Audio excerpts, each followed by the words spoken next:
Hello, this is Around the House with Kay and Tom, and I'm Tom, and Kay's over yonder somewhere, and today we'll attempt to make some banana bread.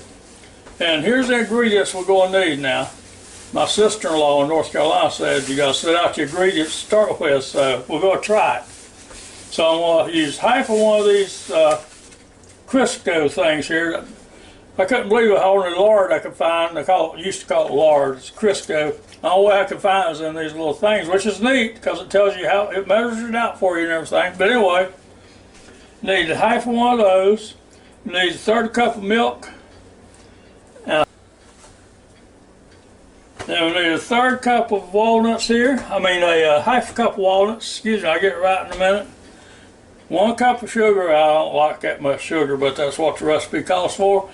2 cups of flour, and it says use all-purpose flour, but I got self-rising flour, so I'm just not going to add the little stuff they tell you to add.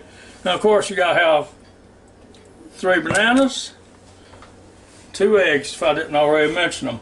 So let's get started with it. And it says the first thing you got to do, it says you got to cream your sugar and your Crisco together. So let me get those in a bowl, and I'll be back. Okay, now I got the half a cup of Crisco down in this bowl here, and we'll dump the sugar in.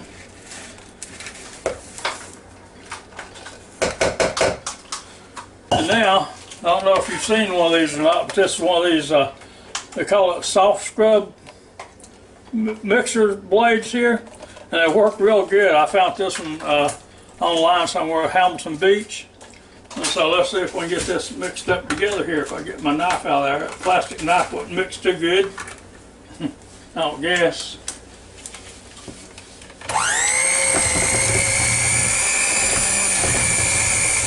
Okay, now it says I add the flour. Now I sift my flour. I always sift my flour in everything I do, so I'll dump the flour in.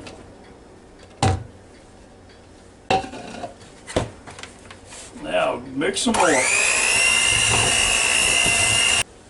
Okay, now I gotta beat these 2 eggs up. So work them up pretty good. Just like that. Alright, now I've got to mash these 3 bananas up here.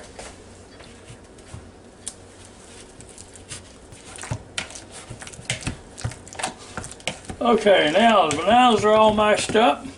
We're ready to start putting everything in this bowl if I get stuff out of my way. So let me move things around. Put these bananas down this bowl here.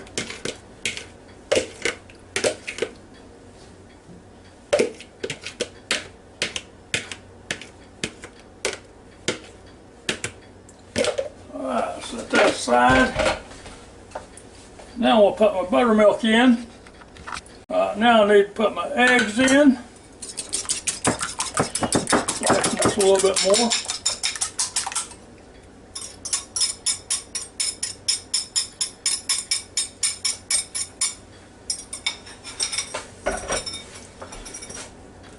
Put my walnuts in.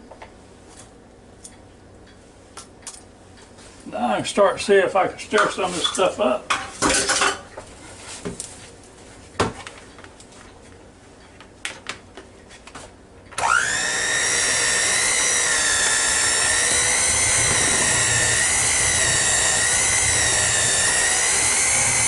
It says mix well. The recipe says mix well, so it'll probably be here for just a minute or 2.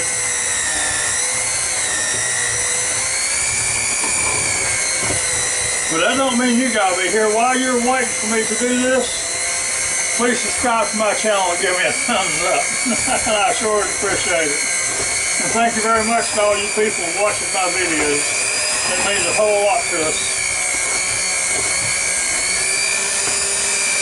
Okay, now it says well grease your pan, so I'm using this Pam to grease my pan with this Pam Original. Put it over the sink. That says grease it well, so I'm going to spray it pretty good.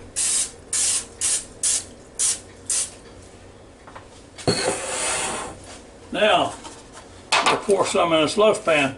Now this pan is I'll measure it for you in a minute after I get it going here.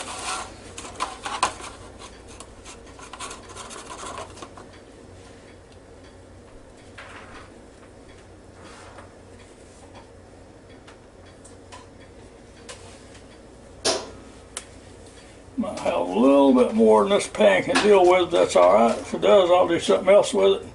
With what's left over, I don't want to run it over there. There you go. Now, just a little bit left in there. Now, let's shake this around just a little bit. Let it settle. And now, I'm going to cover the top of this thing with this aluminum foil. Because I set down that Ninja FOODi, I'm going to pressure cook it for 3 minutes on high, and then I'm going to take the aluminum foil off of it, and I will just continue to bake it. Get this right. I want to do it this way so the insides can start getting cooked. I'm going to put a cup and a half of water down in the FOODi here.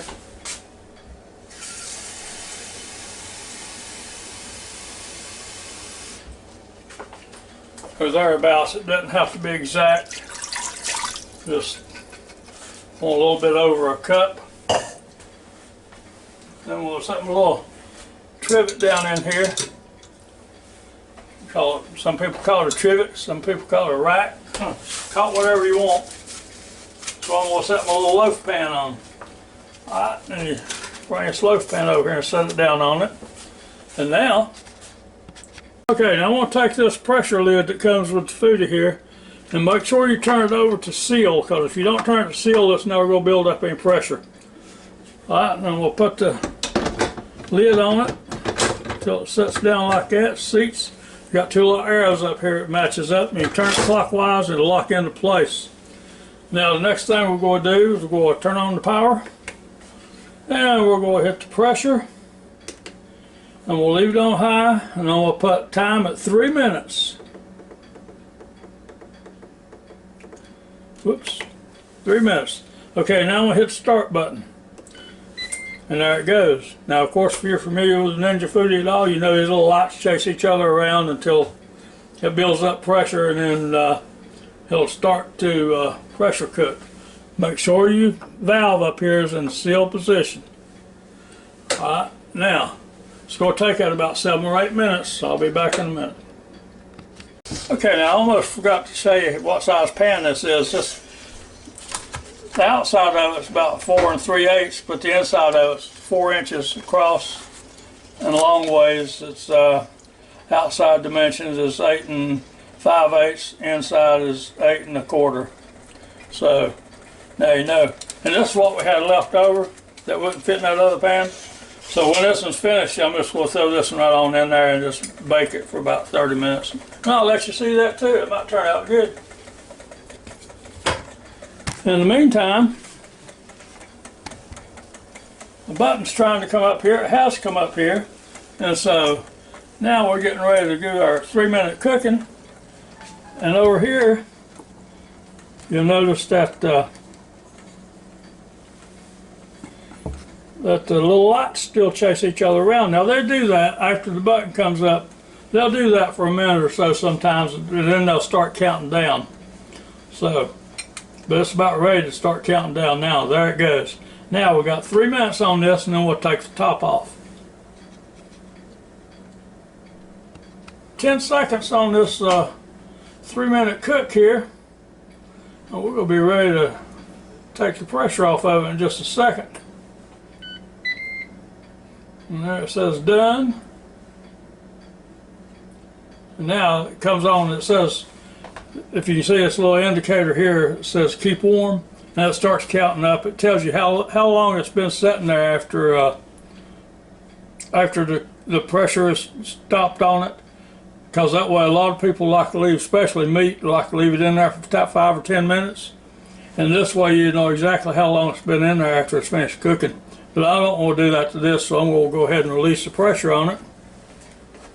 And so I'm going to come up here, and we'll turn this to my right, And after I do that, you can't hear me because it makes a lot of noise. So here we go.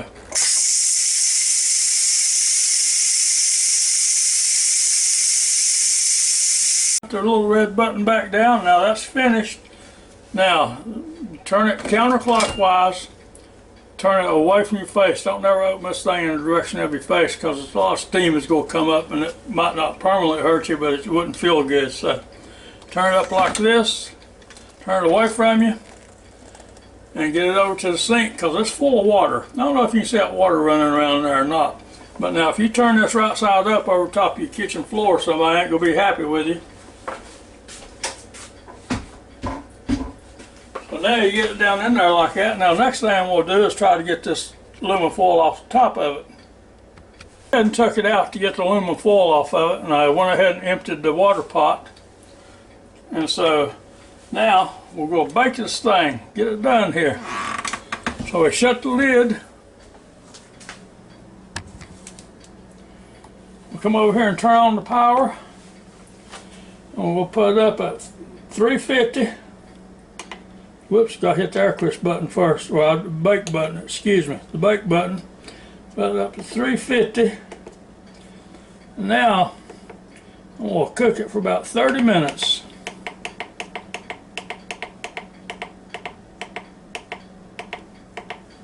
And then we'll hit the start button. So, I'll periodically look at it. When I look at it, I'll let you look at it at the same time. So, here we go. Oh, one thing I want to tell you. Now I know a lot of you people are saying, I could do it easier and quicker than that in the oven. Maybe you can. I don't know whether you could or not. But anyway, it's not going to be as good as this one to start with. And another thing, look at all the energy you're wasting when you have that oven going for all that time. This is not using near that much energy. So that's something to think about. I've been cooking for about 6 minutes. But that sure is starting to smell good. I thought I'd come in and let y'all see what it looked like. And that is starting to look really good right there, I want you to know. So, we'll carry on. But I'm going to check it. It might not take quite as long as I thought it was going to take to cook it.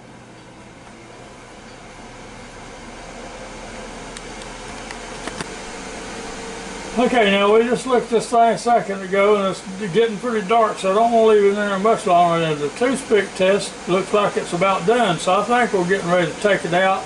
We'll set it over here and see what it looks like. So, first of all, you can look inside here. And you see it there. You would not believe how good this stuff smells right here. It's just unbelievable. I mean, you can even go outside and smell it. So, let's see if we can get it over here on this cutting board and see if you can cut a slice of it.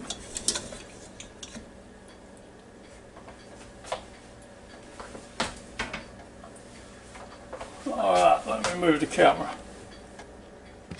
I would never try this, but Kay says she can dump the whole thing out on this plate here. So, dump it out.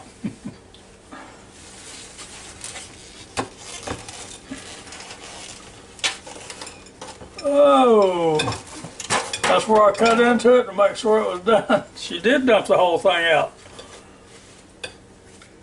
People, I'm going to tell you right now, you would not believe how good that smells. Might be just a little dark on the top, but that's a good looking cake right there. I'm going to get a bite right here.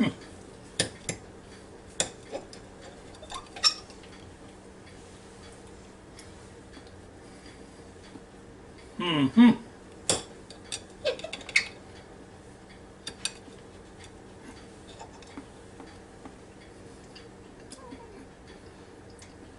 That was good banana bread right there. Hey, and didn't even mess up my pan.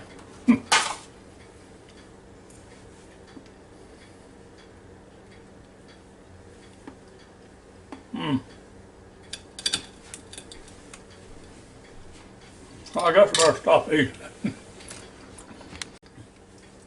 I want to tell you folks, that sure is good. Now Kay took off with the rest of this right here. So, she got that piece, I get this little piece here. But anyway, anything you see on my videos, I usually have a link for them down below if you want one of your own, or several of you on or whatever. There's a link down there where you can find it. But you gotta try this banana bread one time. This is delicious. It's so good.